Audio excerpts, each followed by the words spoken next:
Non probability sampling technique. मेरे previous video में मैंने आपको बताया था probability sampling. Now in this video we will cover non probability sampling techniques. सबसे पहले है कन्वीनियंस सैम्पलिंग।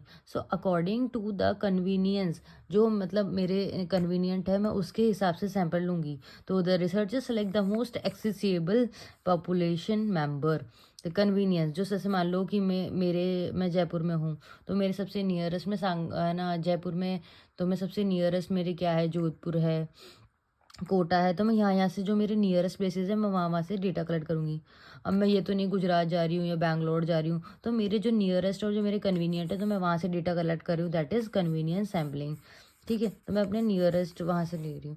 जजमेंट या परपोजिव भी बोल सकते हो सैम्पलिंग, या डेफी। The researcher select population members who have a good prospect. मतलब किससे ले रहे हैं हम, जो जिनका गुड प्रोस्पेक्ट है for accurate information. Researcher using their expertise to select a sampling. मतलब वो अकॉर्डिंग टू द पर्पज़ हम ले रहे हैं, according to the judgement we are taking. जैसे मैंने हिंदी में भी लिखा है कि एग्जाम्पल के, जैसे रूरल एरिया के लिए चाहिए तो रूरल एरिया चले गए, या रिसर्चर ने कहा उससे डेटा ले, तो सिर्फ हम उसके पास चले गए।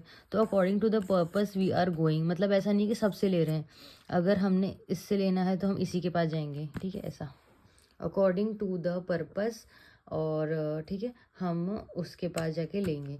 Kota sampling, according to the quota, जो हमने टारगेट सेट किया है ना, हम वहाँ से अकॉर्डिंग टू द कोटा और क्राइटेरिया हम वहाँ से सैंपल लेंगे। Data is collected from homogeneous group. According to the criteria, we are taking the samples. Snowball sampling, participant via a participant. जैसे हमने किसी से रेफरेंस पूछ लिया, सपोज मेरे को लेना है प्रेग्नेंट वुमेन्स का डेटा, ठीक है, तो मेरे को सिर्फ प्रेग्नेंट वुमेन चाहिए होगी उसके लिए। So in that case what will I do, I will go to that women, है ना, and I will ask her कि और आपकी कोई फ्रेंड है या फिर और कोई आपके नियरेस्ट है जो अभी है ना प्रेग्नेंट है। Then we'll go to that है ना वुमेन, फिर हम उनसे डेटा कलेक्ट करेंगे। हम इसे पूछ के हम ना मतलब क्लस्टर क्रिएट कर लेंगे ऐसा करके, जैसा वैसे स्नोबॉल सैम्पलिंग। तो हम ना उस पर्टिकुलर बंदे के पास जा रहे हैं, तो जैसे आपको किसी ने भेज दिया कि आप उससे मिलिए, अरे हाँ मेरे जैसा एक और बंदा है उससे मिलिए। आप बिजनेसमैन के पास भेज देगा हमें, अगर हमने बिजनेसमैन से डेटा लेना है तो पार्टिसिपेंट वाया अदर पासिव, तो ये हो गया स्नोबॉल सैम्पलिंग।